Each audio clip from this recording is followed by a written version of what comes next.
নমস্কার বন্ধুরা।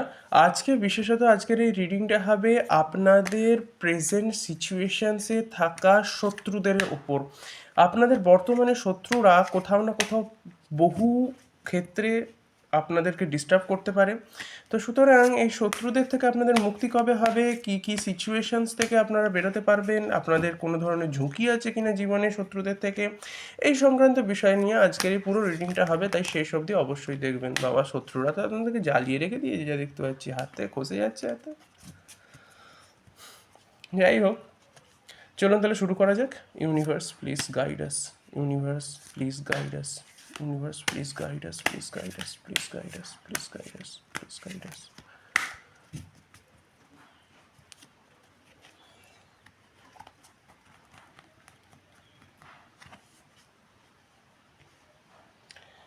So first card is this. Universe, please guide us. Second card is this. Universe, please guide us. Third card is this. ওকে, শত্রুর কথা এখানে সম্পূর্ণভাবে কয়েকটা বিষয়ে আমি বলে দিই, যেটা এখান থেকে কিন্তু স্পষ্টভাবে বেরিয়ে এলো। প্রথমত, যেটা কোথাও না কোথাও পারিবারিক শান্তি বা পারিবারিক দিক বা নেম ফেম এই সমস্ত কিছুর দিকে কিন্তু ইন্ডিকেশনস দিচ্ছে। পারিবারিক শান্তি, পারিবারিক আনন্দ, পারিবারিক সুখ এবং কোথাও না কোথাও মানসিক শান্তি প্রথম বিষয়। দ্বিতীয় বিষয়, কোথাও না কোথাও আপনাদের জীবনে কেরিয়ার রিলেটেড একটা যে গোলস, সেই গোলসের একটা দিক কিন্তু দ্বিতীয় জায়গা দেখালো।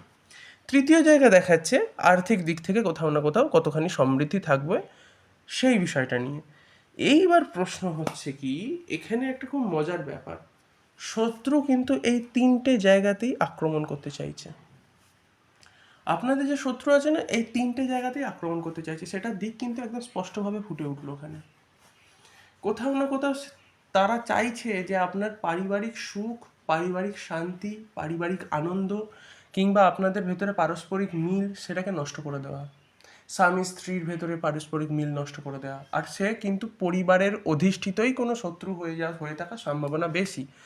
শত্রু বিশেষত পরিবারের ভেতরেও উপস্থিত থাকতে পারে, পারিপার্শ্বিক অবস্থান তাদের থাকতে পারে, এটার কিন্তু সম্ভাবনা খুব বেশি আছে।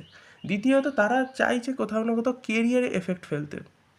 কীভাবে ফেলবে, সেটা মানসিক প্রেশার তৈরি করে হোক বা কোনো ধরনের মেন্টাল প্রেশারের থ্রুতে আপনাদের কোথাও না কোথাও সেখান থেকে পতন করিয়ে দিয়ে হোক, যেন তেন প্রকারেণ হোক, কিন্তু এই তিনটে জায়গায় কিন্তু তারা পতন দেখতে চাইছে। তো সুতরাং একটা বিষয় হচ্ছে কি, বর্তমানে আপনাদের উপর দিয়ে কোথাও না কোথাও শান্তি হোক বা মানসিক চাপই হোক, সেটার একটা লেভেলে থাকলেও এরা কিন্তু সেই জায়গাটা থেকে একদম বাস্তবিকই নামিয়ে দিতে চায়।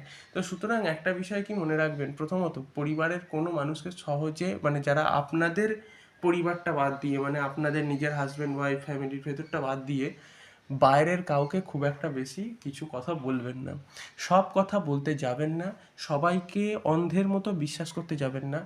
সব কখন কি বলছেন, কাকে কি বলছেন, গল্প করবার মাধ্যমে কাকে কি বলে দিচ্ছেন, একটু ভেবে বুঝে বলবেন। আপনার বলা কথাগুলো না তারা কিন্তু নোট করছে সব কটা, আর সেই হিসেবে কিন্তু আপনাকে ট্র্যাক করছে। আপনি কখন বাড়ি থেকে বেরোচ্ছেন, কখন বাড়িতে ঢুকছেন, কোথায় যাচ্ছেন, কি খাচ্ছেন, এরা কিন্তু সব দেখছে, সব নোট করছে। আপনারা কি কি কথা বলছেন নিজস্ব, এরা কিন্তু নোট করবে। মানে যেটাকে এক কথায় বলা যায়, এটাকে এক প্রকারের নজর রাখার প্রক্রিয়া বলা যায়। নজরটা কেন রাখা হয়, বিশেষত কোথাও না কোথাও আপনাদের যে মানসিক যে জায়গাটা আছে সেটাকে এফেক্ট ফেলবার জন্য, খুঁত খোঁজার জন্য। খুঁতগুলো এই তিনটে জায়গার ভেতরে এই জায়গাটাই সবার আগে ওদের কিন্তু নজরে আসবে। অতএব এইখানটায় যদি খুঁতটা না ফেলতে পারে, তো তাহলে তো এইগুলোকেও নষ্ট করা যাবে না, আর্থিক অ্যান্ড কেরিয়ারের দিক। তো সুতরাং ওরা চেষ্টা করবে যাতে এইখানটায় ঘা মারবে। এখানে দেখুন হাজব্যান্ড ওয়াইফ আর বাচ্চারা কিন্তু আনন্দ করছে, আর ওপরে কিছু অংশে কোথাও না কোথাও তাদের কেরিয়ারেরও গ্রোথ হয়েছে, লাইফটাও কিন্তু খুব সুন্দর আছে। তো এই কার্ড প্রথম ওঠা মানেই কি, তারা আপনাকে দেখে, আপনার শান্তি দেখে, আপনাদের আনন্দ দেখে বা পারিবারিক বন্ডিং দেখে কিন্তু তারা প্রচুর জ্বলছে। আর জ্বলছে বলেই প্রথম শত্রু গণনা করবার ক্ষেত্রে প্রথম ওই কার্ড ওঠার অর্থ কিন্তু এটাই হয়।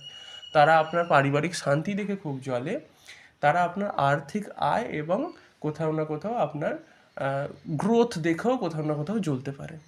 ঠিক আছে, দুটোই হতে পারে।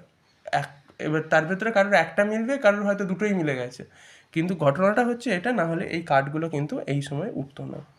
তো সুতরাং এই বিষয়গুলো থেকে সাবধান হওয়ার প্রয়োজনীয়তা আছে। শত্রু কীরকম হবে? শত্রু প্রচণ্ড তীক্ষ্ণ বুদ্ধি থাকবে, প্রচণ্ড চালাক প্রবৃত্তির হবে, বিচার সূক্ষ্ম থাকবে, তার চিন্তাভাবনা নিজের উন্নতির থেকে অপরের ক্ষতি করবে এই ধরনের চিন্তাভাবনা থাকবে, এবং কোথাও না কোথাও তার পরিবারের মধ্যে কোনো সহজ ভালো ধরনের বন্ডিং থাকবে না। কোথাও না কোথাও তার পরিবারের ভেতরে কোনো সুপ্ত গণ্ডগোল চলবে, যেটা হয়তো আপনারা বুঝতে পারছেন কি না আমি জানি না, বা অনেক ক্ষেত্রে তারা লুকিয়ে চলবে, তারা একটুখানি নিজেদেরকে লুকিয়ে থাকতে পছন্দ করে বেশি, অপরের ইনফরমেশন জানতে চায় বেশি। যদি এই গুণগুলো কোথাও না কোথাও আপনার মিলে যাচ্ছে শত্রুর সঙ্গে, বুঝে নেবেন এই ধরনের ব্যক্তিরাই হচ্ছেন আপনাদের শত্রু। তো সুতরাং এদের থেকে সাবধানে থাকতে হবে। যাই হোক, আজকের মতো এইটুকুই।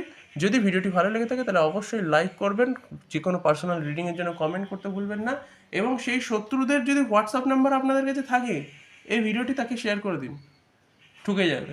যাই হোক, আজকের মতো এইটুকুই। আপনাদের অনেক অনেক ধন্যবাদ।